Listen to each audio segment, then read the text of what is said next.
High বন্ধুরা, আজকে একটা শীতের খাবার নিয়ে চলে এসেছি। দেখছো আমি আজকে কি করছি বলো তো? আজকে করছি সেদ্ধ পিঠে।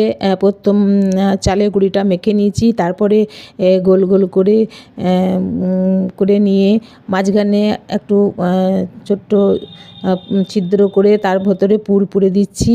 তারপরে এটা করে আমি গরম জল করতে দিয়েছি। গরম জলটা ফুটলে প্রচুর ফুটবে, ফুললে এই পিঠেগুলো দিয়ে দেবো, দিয়ে একটু নেড়ে অনেকটা ফুটবে, সেদ্ধ পিঠেগুলো ভেসে উঠবে। তখন এই পিঠেগুলো তুলে ঠান্ডা জলে দিয়ে তারপরে তোমার এটা তুলে নিতে হবে। এটা ভিড়ে গুড় দিয়ে খেতে খুব সুস্বাদু। শীতের দিনে এসব পিঠে খেতে হয়। তাই আজকে আমি সেদ্ধ পিঠে করলাম, আমরা খাবো। কেমন হয়েছে বলো, কমেন্ট করে জানিও।